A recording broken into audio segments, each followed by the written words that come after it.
Hello everyone and welcome back to UGC NET mentor. I hope you are doing well guys. आज की इस video में हम बात करेंगे 3 मंथ की बेस्ट स्ट्रेटेजी। बिकॉज अभी मैं इस वीडियो को क्रिएट कर रहा हूँ सितंबर के फर्स्ट वीक में, और सितंबर का आपके पास मंथ है, अक्टूबर का मंथ है, देन उसके बाद नवंबर का मंथ है, देन दिसंबर में आपके एग्जाम स्टार्ट हो जाएंगे। तो हम ये मान के चल रहे हैं कि आपके पास अप्रॉक्स 3 मंथ का टाइम बचा हुआ है। अब इस 3 मंथ में किस तरीके से प्रिपरेशन करें ताकि जो आपका एग्जाम है वो अपकमिंग सेशन दिसंबर में ही क्रैक हो जाए। तो चलिए स्टार्ट करते हैं और डिस्कस करते हैं कि क्या आपकी स्ट्रेटेजी रहनी चाहिए और क्या कुछ आपको चीज़ों को ध्यान में रख करके स्टडी करनी है ताकि आपका अपकमिंग सेशन में एग्जाम क्रैक हो जाए। दिस इज अबाउट मी, जैसे कि आप सभी को पता होगा और अभी तक आपने इस चैनल को सब्सक्राइब नहीं किया है, सो मेक श्योर आप इस चैनल को सब्सक्राइब कर लें ताकि आपको यूजीसी नेट से रिलेटेड सभी तरह के ऑथेंटिक अपडेट मिलते रहें। देखो गाइस, सबसे पहला जो क्वेश्चन आता है सभी स्टूडेंट्स के माइंड में कि कितने मंथ की स्टडी जरूरी है यूजीसी नेट एग्जाम को क्रैक करने के लिए, और एक दिन में कितने घंटे की स्टडी करें हम मिनिमम। 1 घंटे पढ़ें, 2 घंटे पढ़ें, 4 घंटे पढ़ें, 6 घंटे पढ़ें, कितने घंटे पढ़ें और मिनिमम कितने मंथ में इस एग्जाम को हम क्रैक कर सकते हैं। तो गाइज देखो, मैं आपको अपने एक्सपीरियंस के बेस पे यहाँ पे चीज़ें बताने वाला हूँ। मैं लास्ट 4 to 5 ईयर्स हो चुके हैं, मुझे अभी मोर देन 5 ईयर्स होने वाले हैं यूजीसी नेट को पढ़ाते हुए। और इस लास्ट 5 ईयर्स में मैंने काफ़ी चीज़ों को ऑब्जर्व किया है, काफ़ी सारे स्टूडेंट्स को ऑब्जर्व किया कि किस तरीके से वो क्या कर रहे हैं। तो अगर उन चीज़ों को ध्यान में रख करके मैं आपको बताऊं तो यहाँ पर मैंने ऐसे ऐसे स्टूडेंट्स भी देखे हैं जिन्होंने 3 मंथ में स्टडी करके एग्जाम क्रैक किया है, 2 मंथ स्टडी करके एग्जाम क्रैक किया है, 1 मंथ स्टडी करके भी एग्जाम क्रैक किया है, 6 मंथ स्टडी करके भी एग्जाम क्रैक किया है, और कई बच्चों ने 8 महीने 12 महीने स्टडी करके भी एग्जाम क्रैक नहीं कर पाए। काफी सारे ऐसे स्टूडेंट्स भी देखे, 2 अटेम्प्ट 3 अटेम्प्ट 4 अटेम्प्ट दिए फिर भी एग्जाम क्रैक नहीं कर पाए। तो ऐसा क्यों हो रहा है गाइस? बिकॉज वो अपनी स्ट्रेटेजी चेंज नहीं करते, वो नहीं देखते कि क्या गलती कर रहे हैं, क्या मिस्टेक कर रहे हैं और क्या मिस्टेक आपको नहीं करनी चाहिए। उन चीज़ों को फोकस नहीं करते हैं। क्या करना है और क्या नहीं करना है, आपको दोनों बातें सीखनी है। अगर आप सिर्फ क्या करना है और क्या नहीं करना नहीं सीखोगे तो फिर प्रॉब्लम होगी, फिर आप बार बार वही गलती करे जा रहे हो जिसकी वजह से आपका एग्जाम क्रैक नहीं हो रहा है। और अगर अगर आपका फर्स्ट अटेम्प्ट है और अभी आप पोस्ट ग्रेजुएशन में हो या जस्ट अभी कंप्लीट करी है, तो फिर आपके पास गोल्डन चांस एग्जाम क्रैक करने का। बिकॉज आपको सभी को पता है कि पेपर 2 जो होता है कंप्लीट वही होता है जो भी आपने पोस्ट ग्रेजुएशन में स्टडी करी, ग्रेजुएशन पोस्ट ग्रेजुएशन में। तो ऐसे में वो टॉपिक, वो जो भी आप सब्जेक्ट पढ़ रहे थे वहीं से क्वेश्चन बनते हैं, और ऐसे में उन टॉपिक के ऊपर क्वेश्चंस का आंसर करना काफ़ी ईजी हो जाता है। तो गाइस देखो, इसका कोई स्पेसिफिक आंसर नहीं है कि कितने मंथ में एग्जाम क्रैक होगा। ये डिपेंड करता है कि आपकी स्ट्रेटेजी क्या है, आप किस क्या क्या प्लान करके स्टडी कर रहे हो और किस तरीके से स्टडी कर रहे हो, ये बहुत इंपॉर्टेंट है। अगर आप 12 महीने से स्टडी कर रहे हो, लास्ट 12 महीने से स्टडी कर रहे हो, बट वो ये कि आप पढ़ते हो 1-2 घंटे लेकिन आप फेसबुक ट्विटर पे लग जाते हो, उसके बाद आपका स्टडी में मन नहीं लगता, और ऐसे 12 महीने हो चुके हैं तो एग्जाम क्रैक नहीं होने वाला। और आप 3 महीने लग करके स्टडी कर लोगे तो आपका 3 महीने में एग्जाम क्रैक हो जाएगा।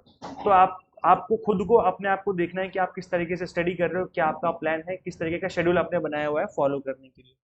अगर हम बात करें कि एक दिन में कितने घंटे स्टडी करनी चाहिए, तो अगर हम बात करें, क्योंकि 3 मंथ बचे हुए हैं ऐसे में, तो आपको मिनिमम मिनिमम आपको बता रहा हूँ, आपको 3 घंटे देने पड़ेंगे, 3 से 4 घंटे आपको मिनिमम देने पड़ेंगे डेली बेसिस पे। बिकॉज पेपर 1 पेपर 2 मिला के काफी लेंथी सिलेबस हो जाता है। या मैं आपको मिनिमम बता रहा हूँ, इससे ज़्यादा आप टाइम दोगे तो अच्छा रहेगा। 5 घंटे 6 घंटे 8 घंटे जितना दोगे अच्छी बात है, ज़्यादा जल्दी से कवर कर पाओगे, मल्टीपल टाइम रिवीजन कर पाओगे। लेकिन अगर हम बात करें मिनिमम टाइम की, तो आपको 3 से 4 घंटे डेली बेसिस से आपको देने ही पड़ेंगे, तब जाके आपका सिलेबस जो है वो खत्म हो पाएगा और रिवीजन आप कर पाओगे। अब हम बात करेंगे कि कौन कौन से यूनिट को आपको पहले करना चाहिए। पेपर 1 की अगर मैं बात करूँ तो इसके अंदर कुछ यूनिट थ्योरी वाली है, कुछ यूनिट आपकी न्यूमेरिकल है। थ्योरी की बात करें, जैसे आपका टीचिंग एप्टीट्यूड हो गया, इसके अलावा आपका हायर एजुकेशन हो गया, है ना। इस तरह की जो यूनिट है ये आपकी थ्योरेटिकल यूनिट है। न्यूमेरिकल में हम बात करें, लॉजिकल रीजनिंग हो गया, मैथमेटिकल रीजनिंग हो गया, डेटा इंटरप्रिटेशन हो गया, तो ये आपकी कुछ न्यूमेरिकल यूनिट है। अब यहाँ पर कुछ स्टूडेंट्स ऐसे होते हैं जिनको न्यूमेरिकल पसंद होता है, कुछ स्टूडेंट्स ऐसे होते हैं जिनको थ्योरी पहले ज़्यादा पसंद आती है, ज़्यादा अच्छे से वो याद कर पाते हैं। तो मैं आपको ये रिकमेंड करूंगा कि जो आपको ईजी लगता है, न्यूमेरिकल ईजी लगता है तो पहले न्यूमेरिकल करो। आपको थ्योरी ईजी लगती है तो पहले थ्योरी करो। ये सोचो बैठे कि आपको क्या ईजी लगता है, उसको आपको पहले करना है। अब ये मैं ऐसे क्यों बोल रहा हूँ कि चीज़ों को पहले क्यों करना है, इसका देखो ये सिंपल सा लॉजिक है कि जब हम किसी चीज़ को करने बैठते हैं और आपने उसको 50% खत्म कर लिया बहुत स्पीड से, या आपने इंटरेस्ट लेके स्टडी करी, 50% रास्ता आपका बहुत इजीली कट गया, तो जो नेक्स्ट 50% है उसके लिए आपके अंदर कॉन्फिडेंस आ जाएगा कि हाँ मैं इसको भी कर जाऊंगा। तो अगर आपको न्यूमेरिकल वाले पार्ट इजी लगते हैं तो आप उनको पहले खत्म कर लो, ताकि आपके अंदर वो कॉन्फिडेंस आ जाए कि हाँ अब जो है मैं चीज़ें कर रहा हूँ और चीज़ें मुझसे हो जाएंगी। जब आप इस तरीके से स्टडी करते हो कि आप जब आप इजी वाली यूनिट पहले करते हो, तो आपके ह्यूमन माइंड में, हमारे ऐसे साइकोलॉजी एक फैक्ट है ये कि जब हम चीज़ों को पहले करते हैं तो उसमें क्या होता है कि गाइस हमारे अंदर कॉन्फिडेंस आ जाता है कि हम जो है काफ़ी चीज़ें ऑलरेडी कर चुके हैं, कुछ चीज़ें ही बची जिसको हमें करना बाकी है। तो इस तरह से अगर स्टडी करोगे तो आपके अंदर कहीं ना कहीं कॉन्फिडेंस आएगा और आप चीज़ों को जल्दी याद कर पाओगे, देर तक याद, लंबे टाइम तक याद रख पाओगे। नेक्स्ट आपका कि लास्ट आपको 2-3 साल के प्रीवियस ईयर क्वेश्चंस को ऑब्जर्व करना है, जो कि मैं हमेशा कहता हूँ इस ऐसा इसलिए करना है बिकॉज इससे आपको ट्रेंड पता चलता है कि किस टॉपिक पे ज्यादा फोकस किया जा रहा है, कौन सा टॉपिक एवरग्रीन टाइप टॉपिक है, कौन सा टॉपिक पे बार बार क्वेश्चन नहीं बन रहे हैं।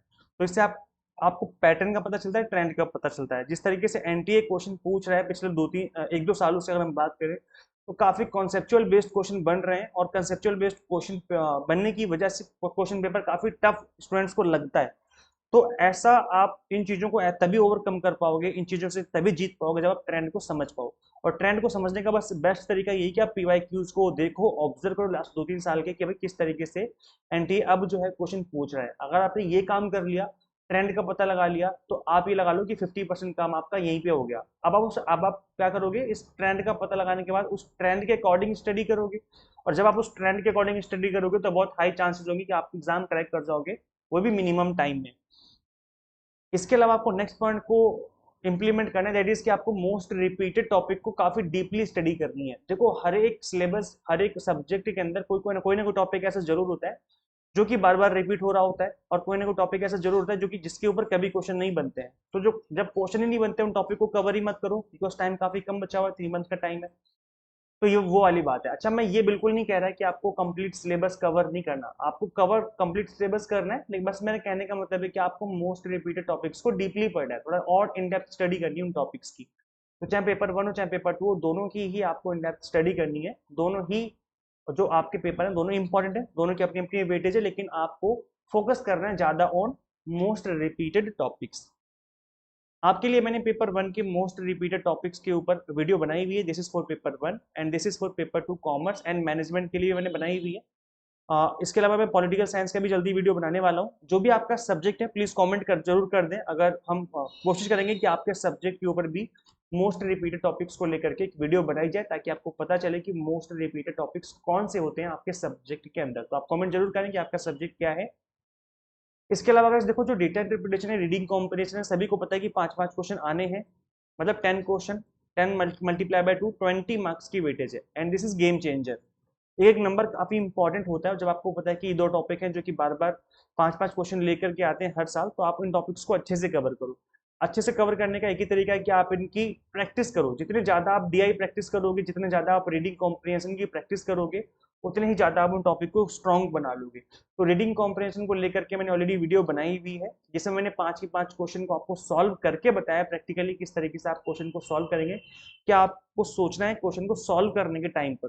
तो इस वीडियो का लिंक मैं दे दूंगा, इस वीडियो के description box and comment box में भी पिन कर दूंगा, आप इन वीडियोस को जरूर देखें। अभी रिसेंट 2023 जो जून का एग्जाम हुआ था, इसमें जो क्वेश्चन पूछा गया था, मैंने इस क्वेश्चन को सॉल्व करके बताया था कि किस तरीके से क्वेश्चन को सॉल्व करना है। इसका लिंक भी दे दूंगा, अदरवाइज आप simply UGC NET mentor YouTube पे सर्च करना, यूजीसी नेट मेंटर, आगे लिख देना डेटा इंटरप्रिटेशन, ये लिख करके सर्च करोगे तो वीडियोस आ जाएंगे, आप इन वीडियोस को जरूर देखें। इसमें मैंने काफी टिप्स एंड ट्रिक्स को शेयर करके आपको मैंने इन क्वेश्चंस को सॉल्व करके बताया हुआ है। लास्ट पॉइंट आता है आपका रिवीजन। देखो रिवीजन आपको बहुत ही ज्यादा आपको फोकस करना है रिवीजन के ऊपर, बिकॉज कई बार हम चीजों को हल्के में लेते हैं, रिवाइज नहीं करते हैं। हम सोचते हैं कि चलो ये भी कवर कर लो, ये भी कवर कर लो, ये भी कवर कर लो, और ये कवर करने के चक्कर में हम ये भूल जाते हैं कि हमने क्या पढ़ा था। होता है ऐसा? नहीं होता।